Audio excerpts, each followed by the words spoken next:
I spent $400 on sleep gadgets before I tried something that cost nothing and actually worked.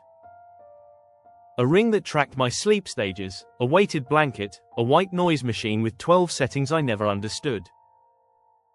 None of it fixed the actual problem. What finally did was a routine I almost didn't try because it sounded too simple to matter. Here's what nobody tells you about most sleep products. They measure the problem in incredible detail without actually solving it. I knew exactly how many minutes of deep sleep I was missing every single night. What I didn't have was a reason why, or a plan to fix it. So I stopped optimizing and started simplifying. What I landed on wasn't a product, it was a sequence, the same 5 things, done in the same order, starting about an hour before bed.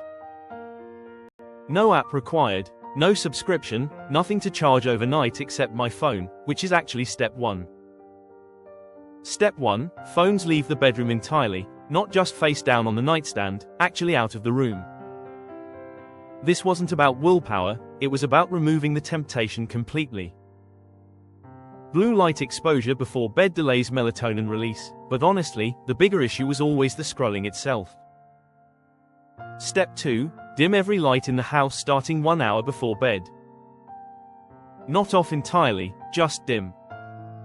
This mimics the natural transition your body expects as daylight fades, and most of us live under bright artificial light until the moment we turn everything off and expect to fall asleep instantly. Step 3, a genuinely boring wind-down activity. Reading a physical book, not a screen. Light stretching. Even folding laundry counts. The goal isn't relaxation exactly, it's low stimulation, giving your nervous system permission to slow down instead of demanding one more dopamine hit before bed. Step 4, a consistent temperature drop.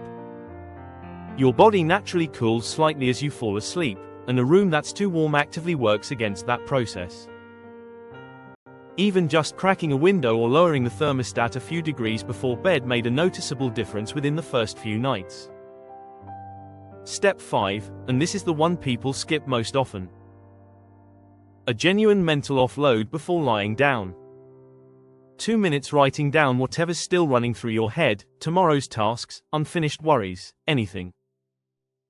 Not to solve it, just to get it out of your head and onto paper so your brain doesn't try to solve it at 2 in the morning instead. I tracked this for 2 weeks using the same sleep tracker that had been quietly judging me for months. Nights 1 through 4, honestly, not much changed. Old habits don't disappear just because you decide they should, and I found myself reaching for my phone out of pure muscle memory more than once. By night 5, something shifted. I was falling asleep faster, not dramatically, but noticeably. By the end of week 2, my deep sleep percentage had genuinely improved, and more importantly, I was waking up without immediately reaching for caffeine just to function. Here's what I think actually happened. It wasn't any single step. It was the consistency of doing the same sequence every night, which trained my body to recognize the routine itself as a signal that sleep was coming, the same way a habit becomes automatic once it's repeated enough times. This is actually backed by real sleep science, it's called sleep hygiene, and most of it has nothing to do with expensive products. Consistent cues, reduced stimulation, and temperature regulation are some of the most well-documented, low-cost ways to improve sleep quality that exist. None of this means sleep gadgets are useless. Tracking data can be genuinely helpful for understanding your patterns. But if you're buying products hoping they'll fix a routine problem, you're solving the wrong half of the equation, and I wish someone had told me that before I spent $400 finding out myself. If you're dealing with poor sleep right now, my honest suggestion is to try this 5-step sequence for 1 week before buying anything. It costs nothing, it takes about an hour total, and if it works even half as well for you as it did for me, that's a much better starting point than another gadget. If you try this routine, let me know in the comments how your first week goes. I genuinely want to know which step made the biggest difference for you. And if you want more simple, no gadget wellness routines like this, subscribe, because that's exactly what this channel is about. I'll see you in the next video.